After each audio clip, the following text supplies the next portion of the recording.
Okay, brilliant. I think we can, everyone's arrived now, so I think we can start today's session. So without further ado, my name is Mario Kiriakou. I'm one of the co-founders here at Ratio, and I will be leading us through a topic which I spent probably an awful lot of time talking about, which is how the website and digital channels within the context of a legal professional services organization can be more than just a brochureware website, how it can help you as an organization to deliver business growth and support conversations outside of traditional marketing channels.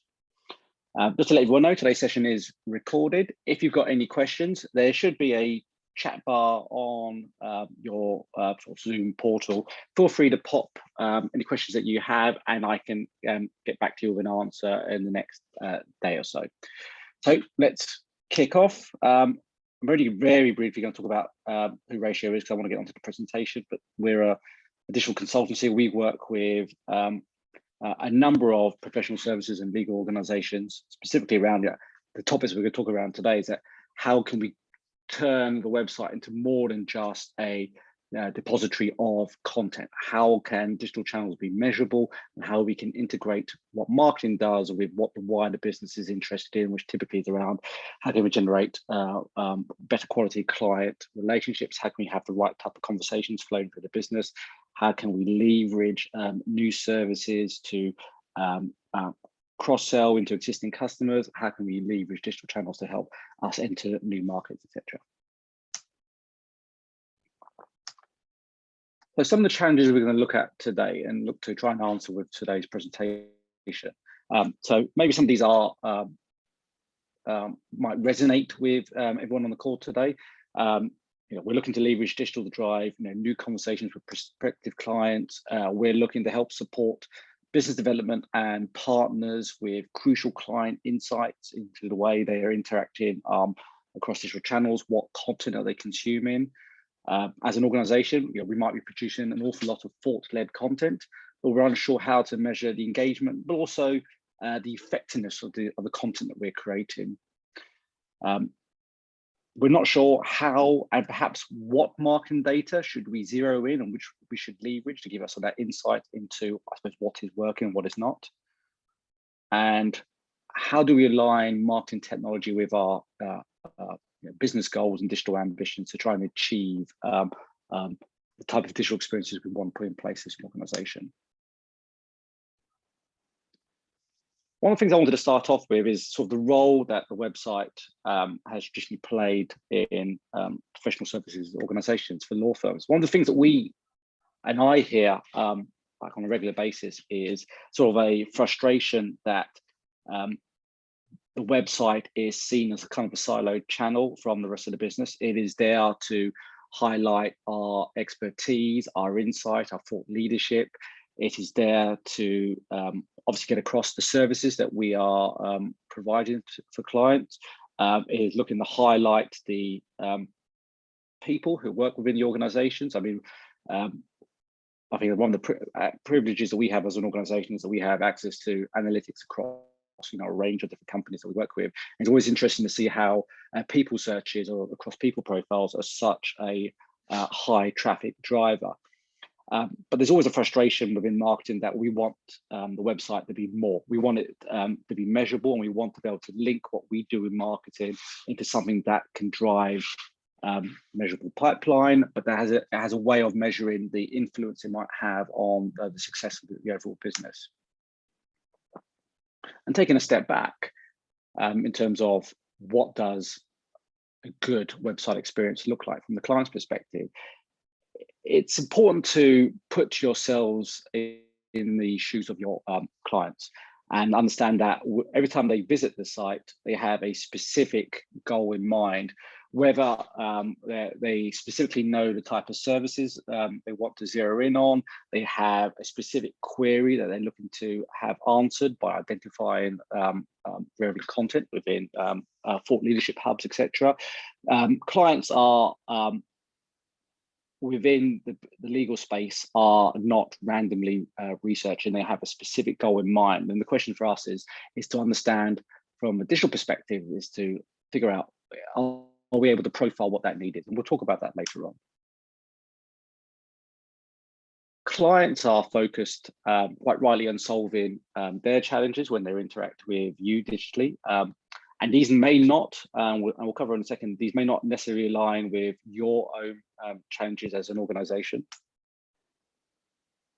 As a client, they'll be looking to identify relevant expertise. They have a good understanding of their own challenges, and they want to understand if these can be met within your services. Now, this sometimes can be easier said than done. Sometimes client challenges are not necessarily simply answered by just a quick search through services if they have quite a niche requirement, but ultimately they're looking to try and quickly align. As you as an organization, do you potentially have the resources and expertise to answer and help us as a company or as an individual solve my specific individual challenges? And part of the challenge around aligning sort of great website experience is about understanding those specific challenges which exist for clients. We'll talk about later on around the use of actionable personas that help answer these, and then how that influences the overall website experience.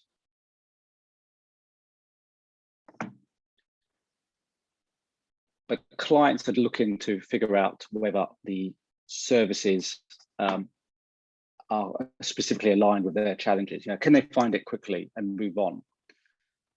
Ultimately, the relationship between a law firm and their client is one built around intense trust. And when clients are in the research phase of identifying a potential good fit law firm for them as an organization, it's about them feeling reassured in that you as a firm are providing the content and as well as the services that help answer them the problems they have. They're not necessarily looking to engage with you on the first visit. They're not necessarily looking to become sign a deal, become a long-term client. It's around sort of the soft touch element of building trust with that prospect over time. And ultimately, all of this kind of leads up towards sort of top of the pyramid, which is trying to understand why they should reach out and speak to you as an organization and not someone else. It's always a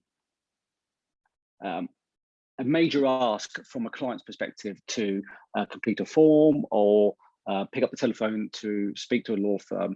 And most people only want to do that at the point where they've fully researched you as a firm and have kind of shortlisted you and want to reach out. And we all know this from looking at our own website analytics, that the form completion rate, or if you track phone calls, if you're having sort of analytics around click to phone calls, we know that it's only going to be a small percentage of your audience who are engaging with and converting.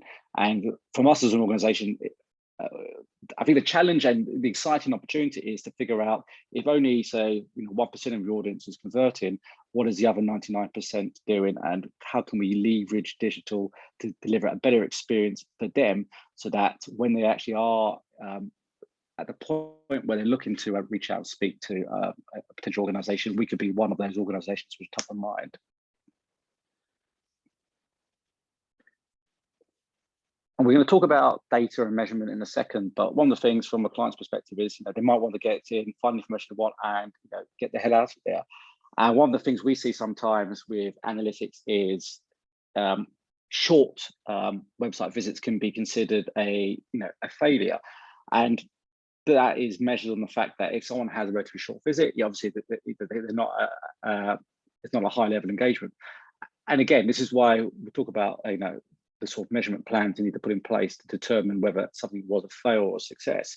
From a client's perspective, if they found the information that they want, it was a successful visit and they had what they want, and they're free to leave, and it's not a negative, it's a positive. But the question is, from you as a marketing team, you want to know that, and it can be frustrating if you don't have the sort of data plans in place to help you figure that out. Ultimately, as we mentioned before, if only a small percentage of your audience is converting on, say, forms, for example, what is the rest of your audience doing? Well, they're engaged in a sort of longer nurture cycle with you as an organization. And I think one of the challenges that digital marketing teams have in law is how to build a long-term relationship with a prospective client. Obviously, it's easier with an existing client. You know, they've bought into you as an organization. You have the ability to market to them, keep them notified about, you know, insights, you know, events that you're running. But with prospects, that's a greater challenge. So how can we create soft ways to allow prospects to stay connected if they see a potential fit? Because ultimately we want to build in a non invasive way a relationship over a longer term, whether it's allowing them to sign up for specific content, but just engage with us so we can keep that conversation going and make sure they're aware of us by that, building that relationship digitally. And as I mentioned before, clients are motivated by their own needs. And again, these may not necessarily align with the way you've structured your site content. You know, whether a client is looking to expand their business internationally, whether they're looking for tax advice over, you know, investment in properties, looking to acquire businesses. They have specific questions that they're looking for answers for. And the way sites are set up may not necessarily be allow that client to answer the question, which is fundamentally, is this a firm which is geared up to solving my specific challenge? And one of the things we see come up on a regular basis is that your internal needs don't necessarily align with your clients. You know, your clients are interested in, quite rightly, what they were interested in, but sometimes we see a challenge between what the business wants and what is best for the client. And sometimes this can be reflected across in different ways. This could be, and a common way is perhaps the way your internal business is structured is reflected across the website's IA, which again is not something necessarily that the client is interested in seeing how your business is structured. Sometimes politics can play a part. Certain business units are keener to promote their services and wares across, you know, key parts of the site, whether it's sort of a homepage banner or a homepage carousel. And again, all of these competing needs need to be balanced and filtered through the specific needs of solving your client's challenges. One of the things we see time and time again is things around people searches. The larger the firm, the more people employed, and clients don't necessarily have the patience to identify the right individual that they are looking for from even if you have a sophisticated filtering system. So it's about trying to identify and profile your clients, and we'll talk about that in a minute. And we talked already about the percentage of clients who are not buyer ready. They're not necessarily ready to speak to someone. So let's look at the building blocks of what goes into a great digital experience. So there's going to be 4 things which we cover off today. We're going to look into how do we as an organization build trust and build a sort of measurement framework so we can begin to understand what is working, what is not working. How can we acquire the insights into the audience that enable us as a marketing team to design experiences around solving those client challenges and problems? How do we design the journeys across not just the website, but across your multiple digital channels that create a seamless experience, leveraging the data that we've acquired on our client base and allowing that to build trust across multiple channels and over time? And then the last thing we're going to talk about today is that building the ongoing digital strategy. How can you build out your roadmaps for the year ahead? How do you define what is good and where you need to be aiming for as a business? So let's look at measuring and building trust. Some of the challenges that we see is, and we hear this from marketing teams on a regular basis, is you don't know what to measure, you're not sure that your data is accurate. Perhaps you know what to measure, but you're not sure how to do it. You're doing loads of reporting, but you don't necessarily feel it's driving sort of the value that you require as a marketing team. And the way we answer this is in a couple of ways. One, our recommendations is to all marketing teams is to build a measurement framework. And ultimately, a measurement framework is about putting in place and identifying the key measurement points which are aligned with what's important to you as a business. So we were interested in more than just say bounce rates. We're interested in defining sort of KPIs aligned with specific website goals that kind of feed to a high level digital and business objective, whether it's helping you drive, whether the digital objective is perhaps you want to enter a new market, you're looking to raise awareness of a new service, and figuring out what are the sort of digital goals that feed within those objectives, building out a framework.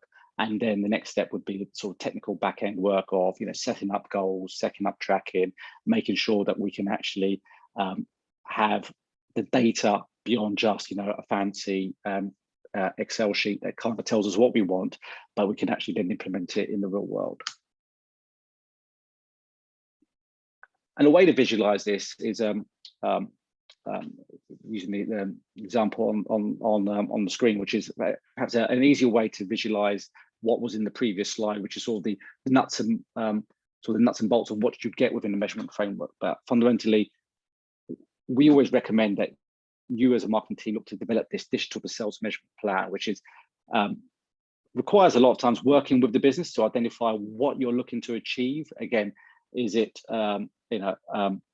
if you've acquired new business recently, is it about integrating that into sort of the wider firm? Is it about cross-selling services to existing clients? But it's about identifying what those strategic objectives are as a business, and then breaking those down into how marketing can begin to support those.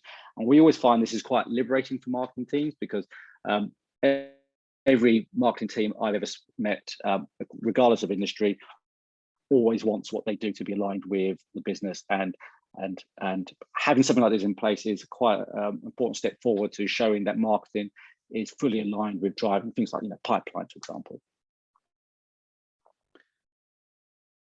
And then we can begin to build that data once we have the tracking in place to begin to collate and capture data within single client profiles. As one of the challenges we see is that marketers have access to lots of website analytics for things like GA, but the sheer volume of the large data set can be intimidating in itself, because ultimately you're looking to persuade clients at the individual level, and knowing that you have 50,000 visitors a month is great, but how do you persuade 50,000 individuals and create a tailored experience for each of those? Moving on, how do you acquire the insights into your audience? So some of the challenges that we see: you don't know how your website is being used. As a marketing team, you're working from assumptions in terms of what you feel is working, what you feel is not working. You're not sure necessarily where the biggest problems are, where a journey is failing, where a customer is struggling to find information that they want. And you're not necessarily sure what parts of the website experience is delivering the most value for you and helping you succeed.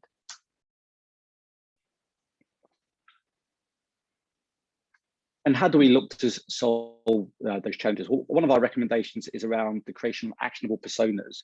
I'm sure everyone on today's call is probably quite familiar with personas and the creation of these, and I'm sure you probably have your own set. And I think from our perspective, the difference between actionable personas and I suppose traditional personas is traditional personas sometimes as an exercise can feel like a disconnect between the exercise of creating the personas and then the delivery of the digital experience for clients. So sometimes you create your personas, but it's not necessarily used on an ongoing basis to influence how the experience should feel like and be across digital channels.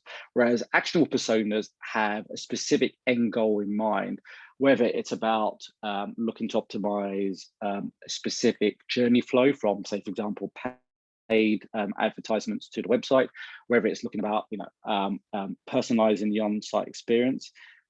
From our perspective, an actionable persona project is about just like a traditional persona project, but obviously understanding deeply who your clients are, what are their challenges, which again helps us design the content and the site structure around answering those key challenges, but also begins to provide opportunities for what we could do in terms of providing as an experience, whether it's personalizing a part of the experience, whether it's allowing people soft opt-in, whether it's allowing a simple way to log into a customer portal. It's about creating sort of a backlog of ideas, which we could then, as we talk about later on, build into future roadmaps.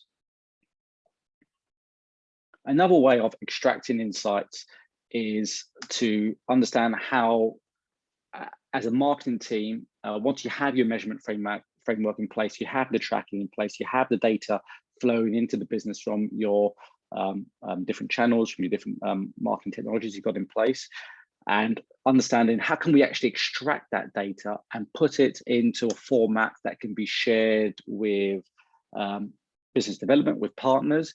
And there's different ways this can be done. It can be shared with portals. It can be, you can have email alerts. You can create Excel sheets. And we always say that when we speak to clients, if you spoke to a partner or if you had a business development function within your firm, if they knew that client X was researching, X service, what would you do with information? Would it trigger a conversation that day? Would you send an email to that client, asking for a call? And we always thought that could be quite a powerful way of turning the website into a value generator. Moving on, thirdly, how do we build the multi-channel experience around your clients' challenges? So some of the challenges we see is you don't know where to start with personalizing the experience for your audience. You don't know who your audience segments are. A big one that we see time and time again is you're not generating an ROI on your marketing tech investments. You're not necessarily sure, how to integrate the different tools you've got in place or what the capabilities are.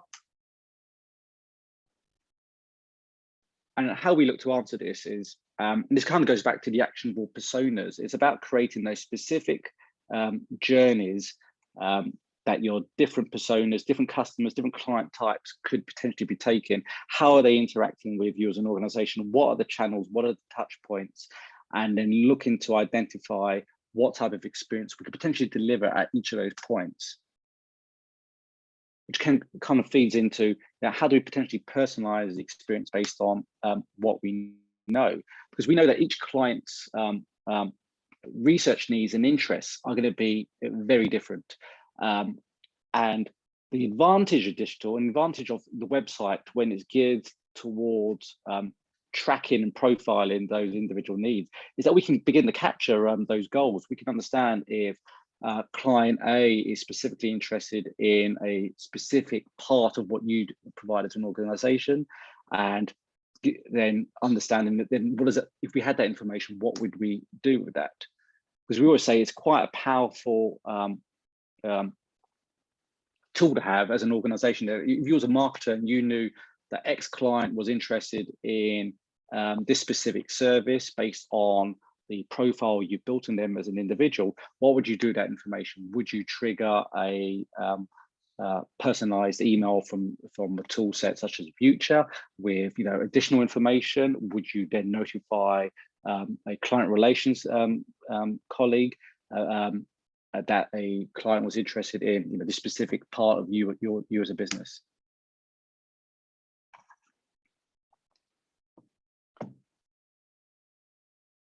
The next part is exploring how can marketing technology support the client's journey. Because ultimately, if we have the measurement framework in place, we have the data, we're capturing the data we want to know about how our clients are interacting with us across the website. One question then is how do we execute on sort of the strategy and vision that we have in place for the type of journeys we want to deliver, the type of experience we want to put in place. And a lot of that is delivered by marketing technologies. And we always say, we're going to break it down in the next couple of slides, is to identify the different touch points that your customers will have with you as an organization. Ask the question, have you got tracking there at those points? So it could be someone completes a form, someone subscribes to a newsletter, someone signs up for an event, someone makes a phone call, etc. Then ask yourselves, what technologies are in place to capture information? It might be that data is held within CRM, it might be with an automation platform, it might be your CMS, It might be some sort of social tool. And ask yourselves, do we actually have technology in place to capture that information, and how is that data connected? Another part is we always recommend that teams just do a basic exercise around just breaking down the tool sets they have in place. Sometimes marketing teams are working with legacy products that were bought by their predecessors. They've been in place for a number of years. Technologies go through many iterations, they get upgraded, they have new capabilities. And we always say a basic exercise is just, running an audit, what tools do you have in place, setting up calls perhaps with the vendors of these tools just to get a latest demo on what's included, what are you explaining, how you're using them, and identify what you're potentially missing out on in terms of functionality, because that can help to drive a lot of ideas around the type of experience you could deliver across the website. And the final part is around strategy development. A common challenge might be you're not sure what the next 3 to 6, 12 months, 24 months is going to look like. But sometimes you might prioritize, internal teams who are the most politely and more vocal. You're not sure, perhaps as a marketing team, how to define and achieve measurable success. And sometimes it's difficult to know, what should we be aiming for as the ideal experience, and how do we get there? And our recommendations always look to build a roadmap for the future and make it achievable. We're not interested in sort of pie in the sky ideas. We don't, as me as an individual, when I speak to organizations, we hate to suggest things which are not achievable. They may not be achievable in month 1, but everything should be achievable. Otherwise, if you become quite disillusioned, if you feel like, it's a great idea, but you're not sure how you can achieve it. And one of the ways to achieve this, we always say, is if you want to be ambitious, is to look at something like the 11-star client experience, the 11-star framework, which is a framework that Airbnb used, but which we think actually is quite great for professional services, which is, start backwards from what would be the ideal experience you would love to deliver for your clients. And again, this is not necessarily going to be achievable day one. It can be as ambitious or as over the top as you want, but start from, if you had a blank piece of paper and you could design something from scratch, regardless of any sort of internal challenges, budget, and sort of the usual things that potentially might hold you back. Design it from what you would like to see the ideal experience looking like, and then we can work from there. It could be about identifying a specific nurture flow. It could be about designing an experience that is completely automated. It doesn't really matter really, but it's important because once you start to break those ideas down, it can be used to develop those digital roadmaps, which help you get to where you want to go over the next 6 to 12 months. And we always recommend digital roadmaps as a way of putting down in writing where you want to go and how you're going to get there, and breaking it down into achievable chunks. So these could be about digital roadmaps which are aligned to solving specific challenges. It could be about, as examples on the screen, about perhaps you want to better optimize the lead capture flow, you want to improve campaign performance, perhaps you want to create a flexible customer journey, perhaps you want to have a more personalized, tailored digital experience which kind of mirrors the offline experience they will have with you as an organization.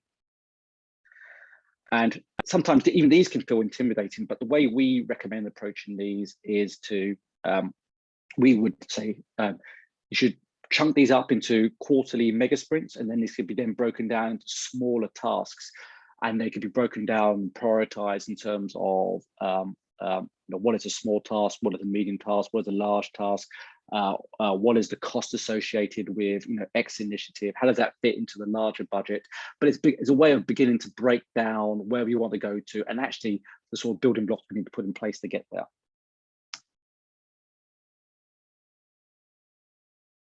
So that brings me to the end of today's session. That was a whistle stop 30 minutes. So I promised everyone it'll be a half-an-hour call, and we literally just managed to be 2 minutes over. As I said at the beginning of today's call, if you have any questions, feel free to drop these in the chat bar, and I will get back to you with an answer as soon as possible. If not, my email's on the screen. if you want to send me a direct email. I've got rather a long name, so I'll probably reach out in the next couple of days. So feel free to reply there. But hopefully you enjoyed today's session, and if you have any questions, don't be shy. Feel free to drop these over to me, and I will get back to you. Have a nice day, and hopefully speak to you all soon.